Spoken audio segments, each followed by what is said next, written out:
شمالی وزیرستان میں security forces اور دہشت گردوں کے درمیان فائرنگ کا تشدید تبادلہ، 2 دہشت گرد مارے گئے۔ آپریشن کو لیڈ کرنے والے کیپٹن محمد اسامہ بن رشد شہید۔ علاقے میں ممکنہ دہشت گردوں کے خاتمے کے لیے سینیٹائزیشن آپریشن جاری۔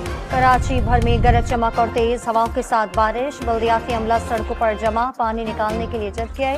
گرمی کا زور ٹوٹ گیا، محکمہ موسمیات کے شہر میں آئندہ 2 روز تک جاری رہنے کی پیش گوئی۔ وزیر اعظم کا 200 یونٹ والے صارفین کے لیے 3 ماہ تک نرخوں میں رعایت کا اعلان۔ کراچی کے پروٹیکٹڈ صارفین کو بھی فائدہ ہوگا، حکومت 50 ارب روپے کی سبسڈی دے گی۔ ڈاؤن سائزنگ کا آغاز کر دیا، اربوں خربوں کی کرپشن بند کرنا ہوگی، وزیر اعظم کی پریس کانفرنس۔ بجلی کے بل بڑھنے کی وجہ سے عوام میں بے چینی ہے، ٹیم کے ساتھ مل کر حل تلاش کیا۔ بجلی کے 500 یونٹ تک خرچ کرنے والی 45 لاکھ صارفین کے لیے سولر سسٹم لا رہے ہیں۔ وزیر اعلیٰ مریم نواز کا صوبائی کابینہ کے 11ویں اجلاس سے خطاب۔ سپریم کورٹ میں مخصوص نشستوں سے متعلق کیس کا فیصلہ محفوظ، چیف جسٹس کی سربراہی میں فل کورٹ کی سماعت میں نون لیگ نے تحریری گزارشات جمع کرائیں۔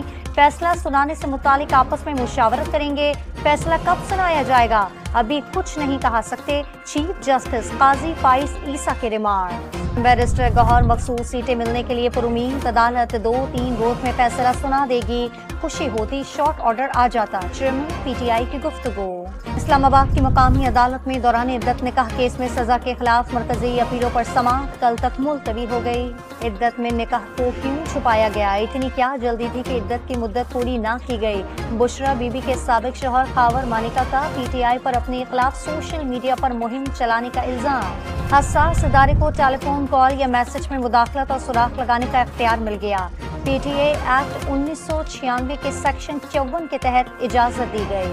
حساس ادارے کو پاکستان کے کسی بھی شخص یا ٹیلی فون یا میسج ٹیپ کرنے کی اجازت دے کر حکومت نے خود اپنی شہرت کاٹ لی، اپوزیشن لیڈر عمر ایوب کا دعویٰ۔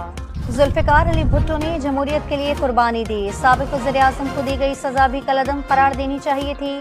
پیپلز پارٹی کی رہنما شازیہ مریکا بھٹو کیس پہ سپریم کورٹ کے تفصیلی فیصلے کا خیر مقدم۔ اور خیبر پختونخوا فلاور ملز مالکان نے مطالبات حل نہ ہونے پر 11 جولائی سے ہڑتال کی دھمکی دے دی، ٹیکس میں اضافہ فوری واپس لینے کا مطالبہ۔